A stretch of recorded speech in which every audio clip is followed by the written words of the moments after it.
Meaning of depopulation. Depopulation. Depopulation. Depopulation.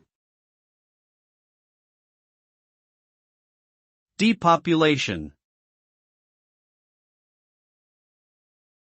Depopulation refers to the reduction of a population, usually due to factors such as migration, disease, natural disasters, or social and economic conditions.